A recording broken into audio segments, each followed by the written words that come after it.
Previous video में हमने notice लिखने का जो करेक्ट फॉर्मेट था वो जाना और साथ ही हमने दो एग्जाम्पल किए, जिसमें से एक था इंटर स्कूल मैचेस के संबंध में और दूसरा था डिस्ट्रिक्ट लेवल हॉकी टूर्नामेंट के संबंध में। तो आज हम नेक्स्ट जो प्रकार के नोटिस हैं वो हम पढ़ेंगे। तो जो नेक्स्ट प्रकार हम देखने वाले हैं, नेक्स्ट जो टाइप देखने वाले हैं वो है लॉस्ट एंड फाउंड। आपने न्यूज़पेपर में डेफिनेटली कभी ना कभी खोया और पाया एडवर्टाइजमेंट ज़रूर देखे होंगे न्यूज़पेपर में। तो एडवर्टाइजमेंट की तरह ही नोटिस में भी ये कॉलम आता है, ये टाइप आती है खोया और पाया की। तो नोटिस और एडवर्टाइजमेंट में की डिफरेंस जो है वो ये है कि एडवर्टाइजमेंट की जो रीच होती है वो वाइडर होती है, मतलब लंबे ऑडियंस या काफ़ी ज़्यादा ऑडियंस को वो टारगेट करके लिखा जाता है, जबकि नोटिस जो है वो एक सर्टेन ऑर्गेनाइजेशन को टारगेट करके लिखा जाता है और इसकी जो रीच होती है वो लिमिटेड होती है। तो यहाँ हम खोया पाया की बात करेंगे। तो जो सबसे पहले हम फर्स्ट जो क्वेश्चन देखने वाले हैं वो इस प्रकार से है, you are Sachin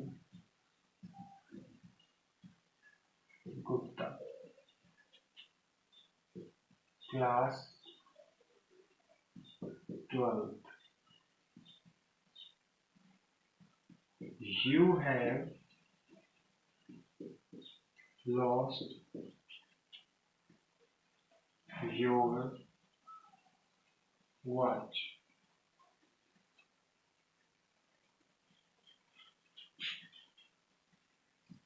Draft a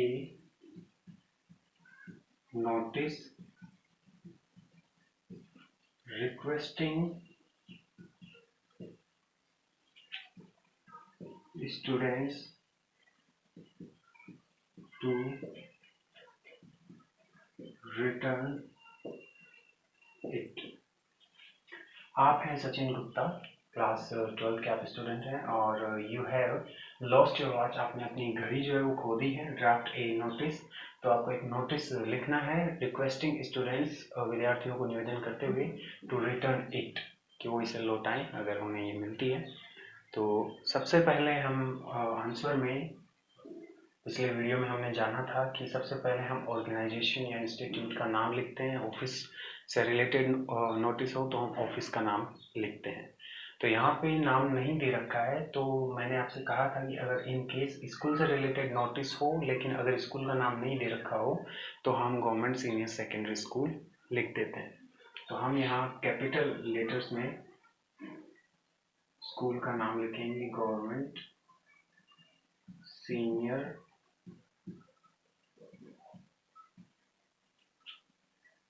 secondary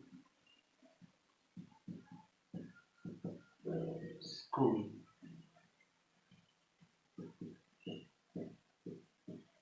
और एड्रेस में हम लिख देते हैं जो प्रॉपर टाउन है, सिटी जो है उसका नाम। इसके बाद में हम लिखते हैं डेट, तो डेट हम लिख देते हैं 15 मई 2020। फिर हम लिखते हैं थर्ड लाइन में नोटिस, और नोटिस को अंडरलाइन कर देते हैं। सब्जेक्ट जो है वो हम केवल खोया पाया अगर टॉपिक हो तो हम केवल लॉस्ट लिख सकते हैं, या फिर लॉस्ट के बाद में जो चीज़ आपने खोई है, जो ऑब्जेक्ट आपने खोया है उसको, उसका नाम भी आप लिख सकते हैं। तो हम लिख सकते हैं केवल लॉस्ट या फिर लॉस्ट वॉच। तो हम लिखते हैं लॉस्ट वॉच। तो सब्जेक्ट के बाद में अब हम लिखेंगे एड्रेसिंग लाइन। तो एड्रेसिंग लाइन के बारे में मैं पहले आपको बता चुका हूँ कि एड्रेसिंग लाइन में हम जिनको सूचित करना चाहते हैं उनको संबोधित करते हैं, उनको एड्रेस करते हैं। तो यहाँ पर घड़ी होने पर हम किसी कक्षा विशेष को संबोधित नहीं करेंगे, बल्कि हमें सभी विद्यार्थियों को यहाँ पर संबोधित करना है। घड़ी किसी को भी मिल सकती है, किसी भी क्लास के स्टूडेंट को या टीचर्स को, तो इसलिए हमें सभी को मतलब सूचित करना है। तो ऑल द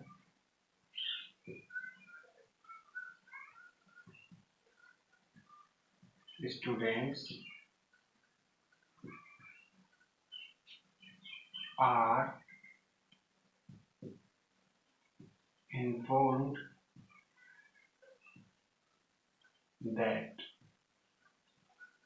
तो ये लाइन लिख देते हैं हम, all the students are inform that, कि सभी विद्यार्थियों को सूचित किया जाता है कि। इसके बाद में हम हमारे जो मुख्य सूचना होती है वो लिखते हैं। तो हमारी जो मेन इंफॉर्मेशन जो है हमारी वो है घड़ी खोने के संबंध में। तो अब घड़ी कहाँ खोई और साथ में घड़ी किस तरह की थी ये बताना बहुत ही ज़रूरी है।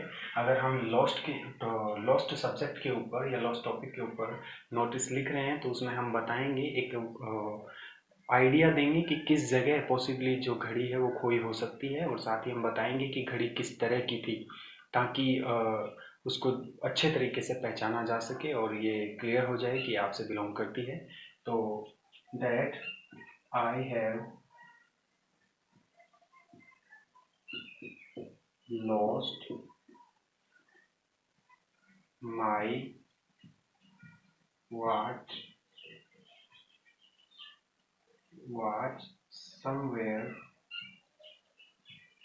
somewhere in the school campus। तो आपने ये बता दिया है कि आपकी घड़ी जो है वो खो गई है कहीं। आपको एग्जैक्टली पता नहीं होता है कि आपने कहाँ खो दी, लेकिन आपको गैस होता है, एक वाइल्ड गैस होता है कि लगभग आपकी घड़ी आपने कहाँ खोई है। तो ये आप बता चुके हैं। इसके बाद में आप ये बताते हैं कि आपकी जो ऑब्जेक्ट खोया है, आपका जो घड़ी खोई है या कोई भी चीज़ जो खोई है वो किस तरह की थी, उसको कोई पहचाने कैसे। तो हम लिखेंगे it is a Sonata watch with white strap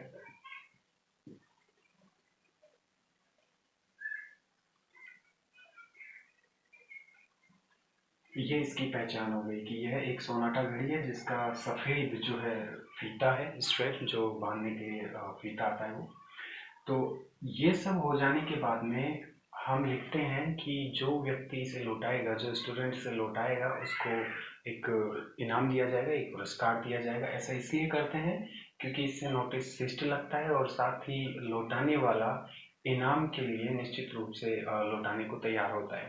तो reward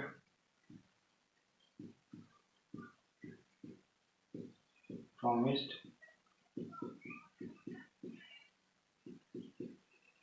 to the person who will return it, और इसके बाद में हम नाम लिखते हैं सचिन गुप्ता, जो कि यहाँ पे दे रखा है। और क्योंकि सचिन गुप्ता का कोई डेजिग्नेशन नहीं है, कोई पद नहीं है, तो हम लिखते हैं क्लास 12, जो इसका डिटेल दे रखी है यहाँ पे वो हम लिख देते हैं, और इसके साथ ही ये नोटिस पूरा हो गया। इसके बाद में हम इसे बॉक्स में बंद कर देते हैं।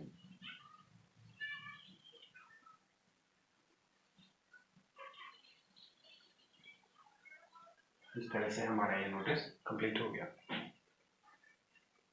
लॉस्ट के बाद अब हम अगला देखते हैं फाउंड के ऊपर नोटिस। तो इसके लिए हम सेम जो पिछला वाला एग्जांपल है अपना लॉस्ट का, उसी का फाउंड हम बनाते हैं जिससे आपकी अंडरस्टैंडिंग बेटर बनी रहे। तो उसी का क्वेश्चन हम लिखते हैं कि you have found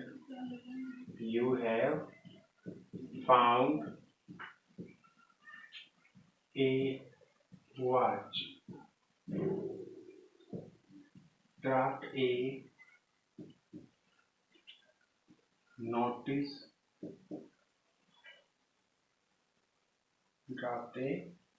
informing students. तो इसके आंसर में सबसे पहले हमें स्कूल का नाम लिखना है। तो स्कूल का नाम नहीं दे रखा तो हम लिख देंगे गवर्नमेंट सीनियर सेकेंडरी स्कूल। ये आपको कैपिटल लेटर्स में लिखना है, ये चीज़ आपको हमेशा याद रहनी चाहिए। और एड्रेस लिखेंगे हम, जो मेन सिटी या टाउन है वो। इसके बाद में हम डेट लिखेंगे। तो डेट आप 15 या केवल 15 मई 2020। और थर्ड लाइन में हम बिल्कुल बीचों बीच पेज के लिखेंगे नोटिस, और नोटिस को अंडरलाइन कर देंगे। इसके बाद में आप लोस्ट की तरह या तो लिख सकते हैं केवल फाउंड, या फिर लिख सकते हैं फाउंड ए वॉच। तो हम केवल लिखेंगे फाउंड।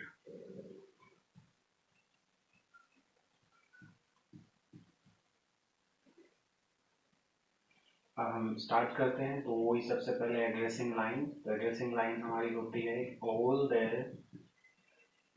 स्टूडेंट्स, यानी सभी विद्यार्थी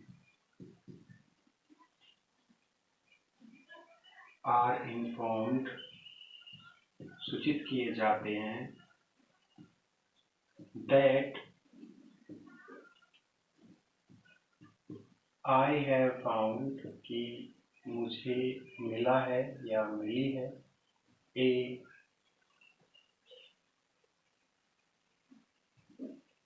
वॉच,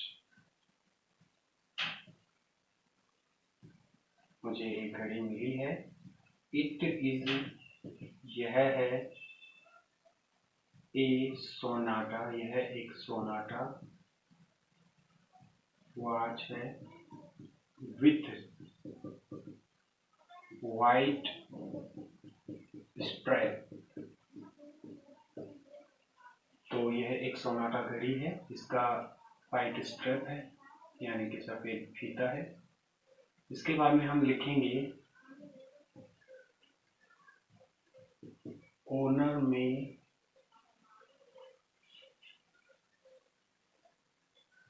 कॉन्टैक्ट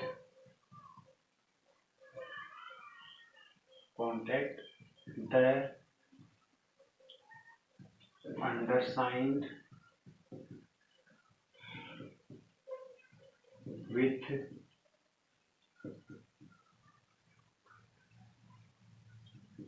necessary details। तो जो इसका ओनर है, यानी जिसकी ये घड़ी है, जिसकी खो गई है, वो संपर्क करे अंडरसाइन, नीचे जो इसके सिग्नेचर होंगे उससे, विथ नेसेसरी डिटेल्स, आवश्यक जानकारियों के साथ में, या विथ प्रूफ ऑफ ऑनरशिप। इसकी जगह हम ये भी लिख सकते हैं विथ प्रूफ ऑफ ऑनरशिप, कि ये घड़ी आपकी है, इस चीज के सबूत के साथ आप संपर्क करें, ताकि कोई और जो झूठा दावा है वो इस घड़ी के ऊपर नहीं कर सके। नाम यहाँ पे दे नहीं रखा, तो हम अपने तरफ से कोई नाम लिख देते हैं।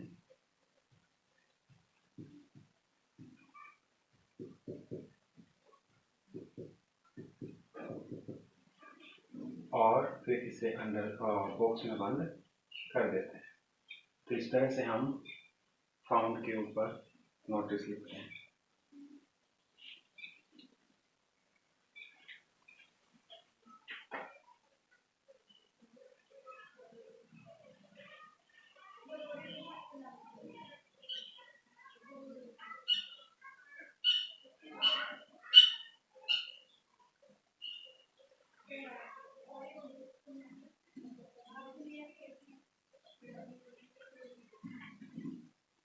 तो अब हम लॉस्ट और फाउंड दोनों ही नोटिस को अच्छे से समझ चुके हैं और उनके एग्जाम्पल देख चुके हैं। और अच्छी अंडरस्टैंडिंग के लिए हम एक और एग्जाम्पल जो है लॉस्ट का करके देखते हैं, और इसके जरिए हम देखेंगे कि क्या चेंजेस हम कुछ लाइंस में कर सकते हैं। तो देखते हैं। You have lost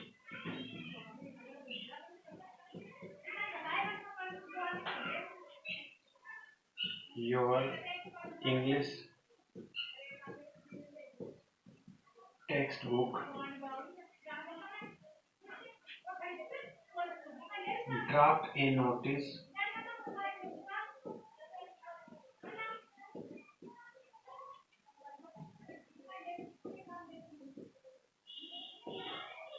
informing students। आपने अपनी इंग्लिश की टेक्स्ट बुक खो दी है तो सूचित करते हुए विद्यार्थियों को एक नोटिस लिखिए। तो स्कूल का नाम यहाँ नहीं दे रखा है तो हम जो है अपने हिसाब से लिखते हैं, और जब स्कूल का नाम नहीं दे रखा हो तो बेस्ट चॉइस होती है कि आप गवर्नमेंट सीनियर सेकेंडरी स्कूल लिखें। तो government senior secondary school, comma और प्रॉपर सिटी टाउन का नाम जो कि है सिरोही। डेट लिखेंगे जो कि आप 15 या केवल 15 लिख सकते हैं 2020। थर्ड लाइन में हम लिखते हैं नोटिस, इसे अंडरलाइन करेंगे। और सब्जेक्ट या तो आप केवल लिख सकते हैं लॉस्ट, या लॉस्ट के बाद में जो खोई हुई आपकी वस्तु है, जो ऑब्जेक्ट है, उसका नाम लिख सकते हैं। तो लॉस्ट टेक्स्ट बुक। इसके बाद में हमारी पहली जो है एड्रेसिंग लाइन, जिसमें हमें सभी को संबोधित करना है क्योंकि ये किसी को भी मिल सकती है। तो all the students are informed that I have lost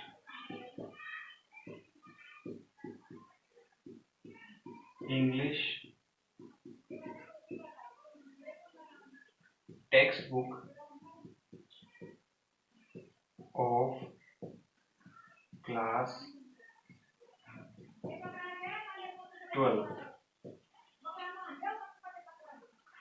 अब हम ये बता चुके हैं कि हमने जो all the students are informed, सभी विद्यार्थी को सूचित किया जाता है। दैट के बाद में जो मेन सूचना होती है अपनी, वो हम लिख चुके हैं कि I have lost English text book of class 12, कि मैंने अपनी जो इंग्लिश की टेक्स्ट बुक है क्लास 12 की वो खो दी है। अब हम बताएंगे कि इस बुक को कैसे आइडेंटिफाई करें, इस बुक की पहचान क्या थी। तो it has brown paper cover and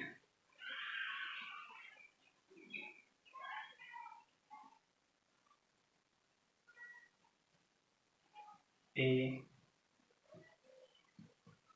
blue sticker on the first page। तो इसका जो कवर है वो एक भूरे रंग का पेपर का है और इसके पहले पेज पर स्टिकर लगा है, तो ये इसकी पहचान है।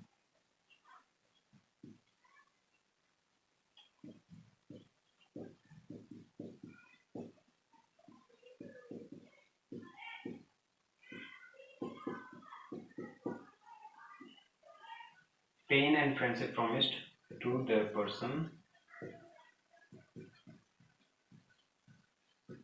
who will return it, कि जो व्यक्ति से लौटाएगा उसे इनाम में पेन और दिया जाएगा, और साथ ही मैं मित्रता करने का भी वादा करता हूँ। इसके बाद में हम नाम लिखेंगे और किस क्लास का ये स्टूडेंट है ये हम लिखेंगे, 12th। इसके बाद में ये कंप्लीट हो गया है, इसको हम बॉक्स में बंद कर दें। नेक्स्ट हम देखते हैं कि अगर स्कूल में कोई कार्यक्रम का आयोजन हो रहा हो जो किसी समय विशेष पर हो, या फिर विद्यालय के समय में परिवर्तन हो रहा हो, तो जो इस प्रकार के जो चेंजेस होते हैं जो स्टूडेंट को जिसके संबंध में इन्फॉर्म किया जाता है, तो उस प्रकार के नोटिस किस प्रकार से लिखते हैं ये हम जानते हैं। तो सबसे पहले देखते हैं इसका एक question.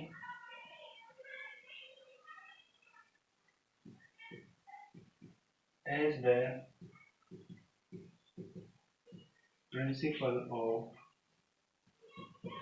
TPS Sirohi,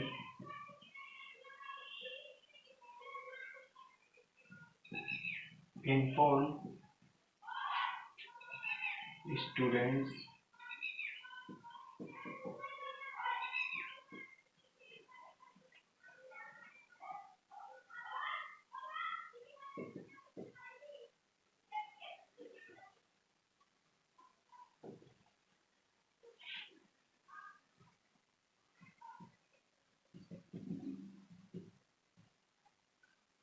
school timings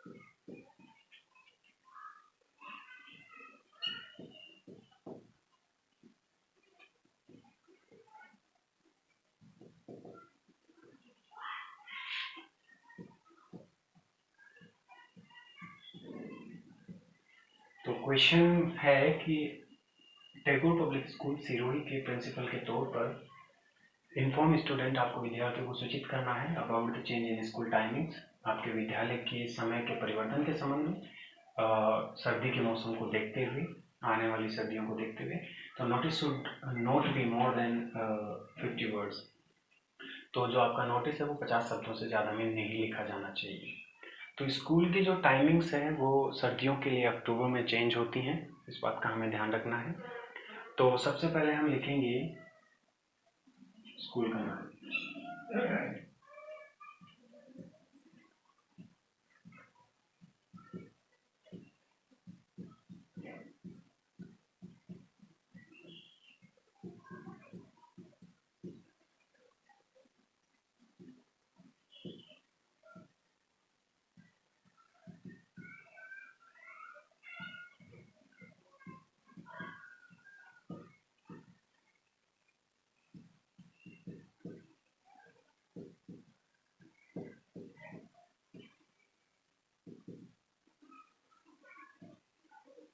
इसके बाद में हम लिखेंगे डेट। तो क्योंकि टाइमिंग्स अक्टूबर में चेंज होती हैं तो इस ऐसे नोटिस में आपको ध्यान में रखना है कि अगर किसी विशेष समय की बात की जा रही हो तो आपको नोटिस से 5-4 दिन पहले की डेट में लिखना है। उदाहरण के तौर पर कई बार हमारा ध्यान नहीं जाता इस चीज़ के ऊपर कि आपको रिपब्लिक डे या गणतंत्र दिवस सेलिब्रेट करने के संबंध में सूचना जो है वो लिखनी है और आपका ध्यान इस ओर नहीं जाता है और आप जैसे अभी का समय आप अभी की डेट आप इसमें लगा देते हो 15 में, जबकि सेलिब्रेट आपको करना है 26 जनवरी जो कि अब बहुत बाद में कई महीनों बाद में आने वाला है और रिसेंटली अभी जा चुका है। तो ऐसी स्थिति में ये काफ़ी गलत बात हो जाती है। तो हमें इस चीज़ का ध्यान में रखना है कि हम डेट जो है वो हमारे इंफॉर्मेशन के अकॉर्डिंग रखें। तो यहाँ पे अक्टूबर में चेंज होती है टाइमिंग तो हम सितंबर की डेट इसमें लेंगे।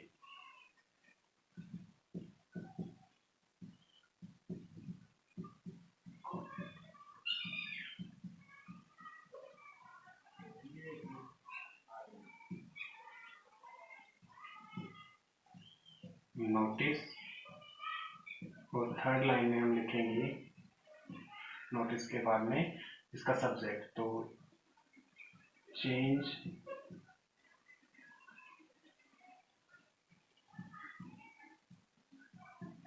In school timings. सब्जेक्ट के बाद में अब हम सबसे पहले लिखेंगे एड्रेसिंग लाइन। तो एड्रेसिंग लाइन हमेशा की तरह रहेगी और यहाँ पे हमें सभी को सूचित करना है, टीचर्स को भी और स्टूडेंट्स को भी, क्योंकि टाइमिंग चेंज सभी के लिए इम्पोर्टेंट है और सभी को उसका पता होना चाहिए। तो all the students and teachers are being informed that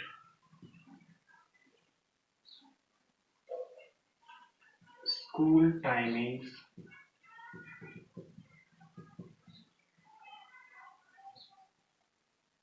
are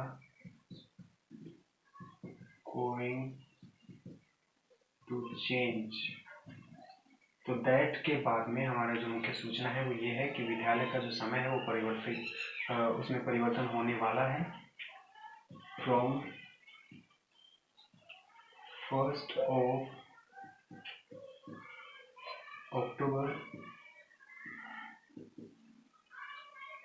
due to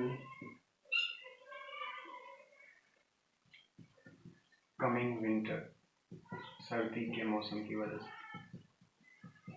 तो ये आपने अपनी कंप्लीट इन्फॉर्मेशन दे दी है कि कितनी तारीख को और किस वजह से आपके विद्यालय का समय परिवर्तन हो रहा है। और फिर हम बताएंगे the new timing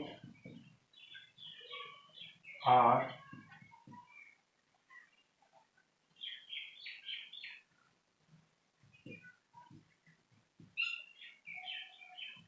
9 AM to 3 PM। इसके बाद में हम एक लाइन और लिखेंगे कि students are expected to inform their parents, कि विद्यार्थियों और अध्यापकों के साथ साथ जो माता पिता हैं विद्यार्थियों के, उनको भी इस चीज़ की सूचना होना जरूरी है।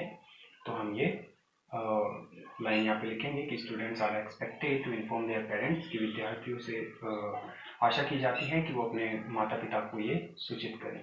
तो all the students and teachers, सभी विद्यार्थी और अध्यापक आर बीइंग इन्फॉर्म्ड, सूचित किए जा रहे हैं दैट मतलब कि, और इसके बाद में हम अपने जो मुख्य सूचना है वो लिखते हैं जो कि है school timings are going to change, कि विद्यालय का जो समय है वो बदलने वाला है फ्रॉम 1st of October, पहली तारीख जो है अक्टूबर की, उस दिन से, ड्यू टू कमिंग विंटर, सर्दी के मौसम की वजह से। द न्यू टाइमिंग्स, और नया जो परिवर्तित समय है, आर 9 AM to 3 PM, वो है 9 से 3 बजे तक। और विद्यार्थियों से आशा की जाती है कि वो अपने माता पिता को इस चीज़ की सूचना। इसके बाद में हम इसे बॉक्स में बंद कर देते हैं। तो आई होप आप ये समझें और निश्चित रूप से इसकी एक्सरसाइज जो है अपनी टेक्स्ट बुक वगैरह से या ग्रामर से देखकर करना ना